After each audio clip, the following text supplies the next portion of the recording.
Hi, and welcome to Meet the Candidates 2014, a voter education program brought to you by the Shakopee Chamber and Visitors Bureau. Our goal in providing these candidate interviews and profiles is to arm the voters with the information necessary to make informed and educated decisions in this year's election. Please visit shakopee.org to find out all of the information you need to know about upcoming candidate debates, as well as polling locations and times. Hi, and welcome to Meet the Candidates 2014, a voter education program brought to you by the Shakopee Chamber and Visitors Bureau.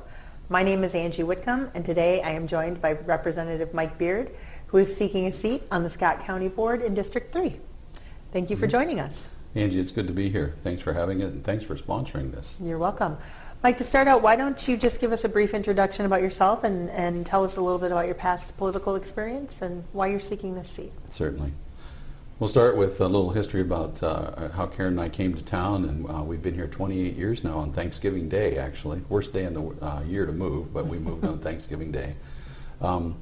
Again, 28 years ago. We built a house in Shakopee on purpose. We wanted to be close to some good schools, and Karen was working with healthcare at the time and wanted to work at St. Francis. Shakopee just seemed to be a great place to build a house and raise a family. So we've been here that long. In that time, I've been pretty involved in several things in the community, starting with the Shakopee Chamber of Commerce, actually. At the suggestion of several mentors of mine, the Shakopee Chamber became one of the first organizations I joined. What a great place to get to know people and get involved in the town. It led to our involvement with the Derby Days Committee. I actually chaired the Derby Days Committee for 2 years, in 96 and 97, I think it was, when we were getting it restarted. It also led to a stint on the Shakopee Economic Development Authority, which led to the City Council for 4 years, an erstwhile run for mayor, which I lost by 5 votes, the closest race in the history of Shakopee.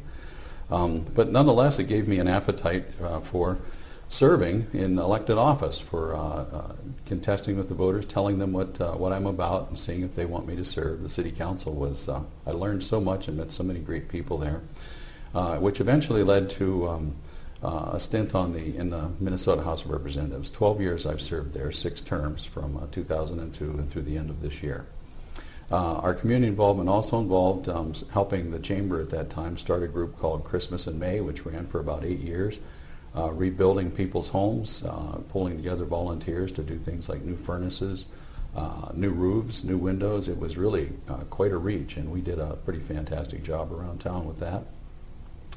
It also involved helping start the St. Gertrude's Foundation out at St. Gert's, which morphed into the Saints Healthcare Foundation, which just hosted the gala, our large fundraiser for the year. A marvelous time where several hundred people come together, help support the hospital, the nursing home, the St. Gertrude's Assisted Living Center, and some of the charitable work we do behind the scenes. It doesn't attract a lot of headlines, but touches a lot of people's lives.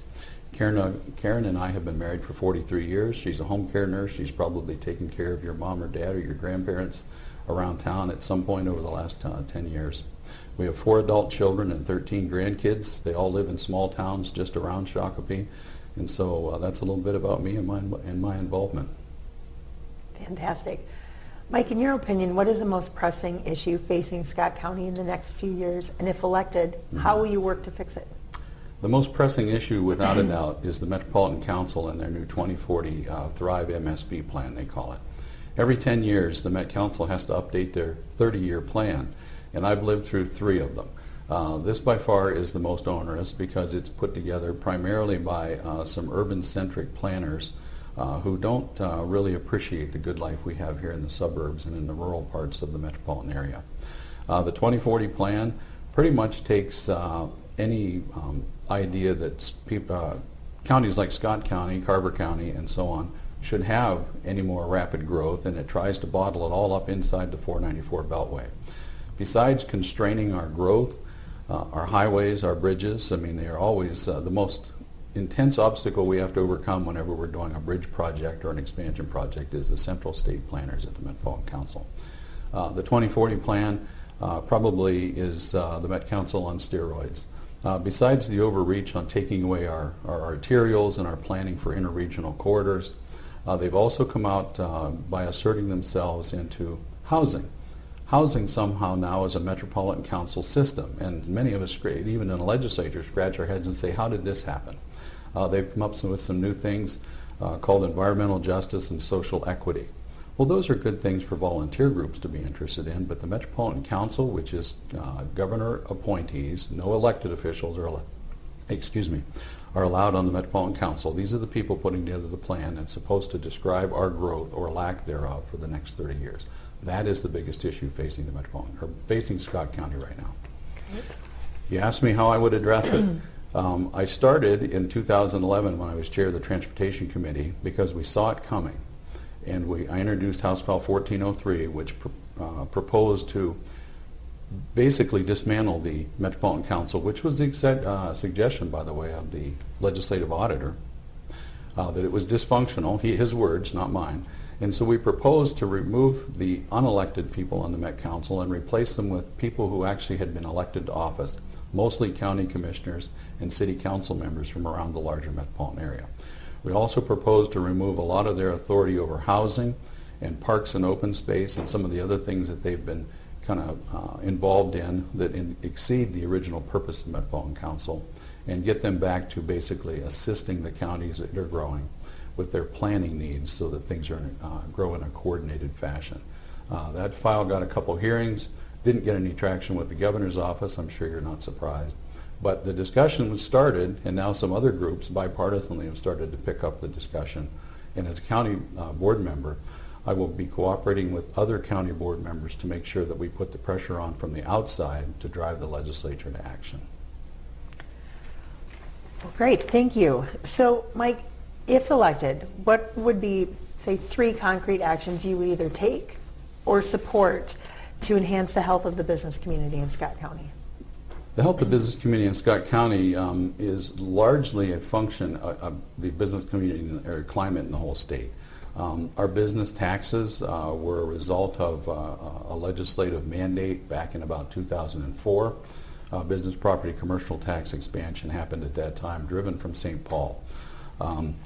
However, as a county commissioner, one of the things I can, 3 of the things I can do is, one is to keep the morale high at Scott County. The Scott County employees, by all accounts, have done actually a pretty good job, a very good job, of making business feel welcome and helping them negotiate the permitting and rulemaking process so that they can get their permits in a timely fashion and with reasonable restrictions. The other is to help make sure that the Scott County portion of the real estate taxes stay stable and as low as possible. And the other thing is, the most important thing I think the Scott County Board does that directly affects all of us immediately, is to maintain our road and bridge structure. We need to do some more work on some of our east-west roads. Our reverse commute program. Shakopee is joining Minnesota Valley Transit Authority, which I think is a good move, and I think Scott County has a role to play there with the park and rides and with making sure that our road system stays strong and vibrant in spite of the Met Council's best efforts to squash it. We're going to move ahead with it, and I've got some ideas on how we can do some transportation funding that will reduce the property tax and rely a little more on our visitors to help pay for the roads that they use. Great. If somebody were to come to you, Mike, and tell you they were thinking about moving their business or their family here to Scott County, what would you say to them to encourage them or make them believe this is the best spot? Well, I did it 28 years ago, and we moved here quite on purpose.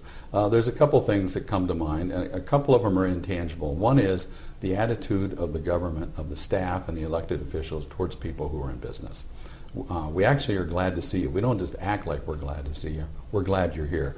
I think the rapid growth in Scott County, Savage, Shakopee, Prior Lake, even down in Belle Plaine, kind of bears that out. That when it comes to the county portion of dealing with businesses that are interested in moving here, expanding, we actually are glad to see you. We're glad you're here, and we're here to help.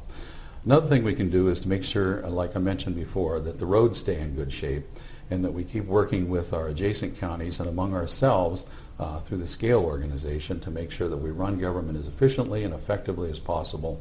That means snow removal, it means maintenance, it means mowing the ditches, keeping the trash picked up. We're proud of Scott County, and it shows when you drive through the place that we're glad to live here, and we'd be glad to have you here too. If you're a neighbor, we got great school systems, we got great neighborhoods. One of the things I'm impressed with is the level of volunteerism in this county. As I mentioned before, one of the tickets you kind of have to have is the St. Francis, St. Gertrude's Gala. every fall. And then in the spring, there's several other things that happen. They're just community-wide charitable events that I think demonstrate the charitable and giving nature of the citizens who live here. The last thing I'd point out is that we're kind of on the edge between being an urban county and a suburban county. So you maintain the small town feel and values and friendliness, but there is urban proximity if that's important to your business or to your lifestyle as a family. Great. The last question should be an easy one for you to answer, Mike. Mm-hmm. And that is, why don't you tell the voters why you think you'd be the best candidate for this job? I think some of the strengths I bring that I think would appeal to the voters would be wisdom and experience. We've been here a while. I've been involved in governance and policy-making issues from the volunteer side, from the city council side, and from the state side. County government in particular is an extension of state government. Whatever the state tells us to do, whether it deals with parks and trails or roads or water systems, building permits, welfare programs, the county is usually the place that administers whatever the state has in mind. I've been there helping make those policies. I know the people behind them and I know how those things get implemented. I think I can bring that experience and that knowledge to this position as a Scott County Commissioner. One of the things we say in this business, and it's not just a trite saying, it actually is very true. What you know is important. Who you know is more important. And I know people that are involved on all sides of the issues, both at the city level and at the state level, and I'm willing to bring that, and I'm looking forward actually to bringing that experience and that knowledge to Scott County. The last thing I'll point out, I think, is my style. Yes, government can make hard choices. You have to hear all sides of the issue, and many times there's more than two. But I think 12 years of being in the pressure cooker in St. Paul, I've earned the respect and admiration of colleagues on both sides of the aisle, on lobbyists on any side of an issue or interest groups on any side of an issue. And I think if you'd like, you could go to the Finance and Commerce newspaper, who summed up my career in an article this summer called The Peace in the Valley Guy. That's something that I'm proud of. I didn't set out to be that, it's just who I naturally am. Bringing that kind of collegiality and thoughtfulness to the Scott County Board, I think makes me the best candidate for the job. Great. Well, thank you for giving us some of your time today, Mike, and answering our questions. And thank you at home for watching this edition of Meet the Candidates 2014. Please be sure to visit shakopee.org for all of the information you will need on upcoming candidate debates, as well as poll locations and times.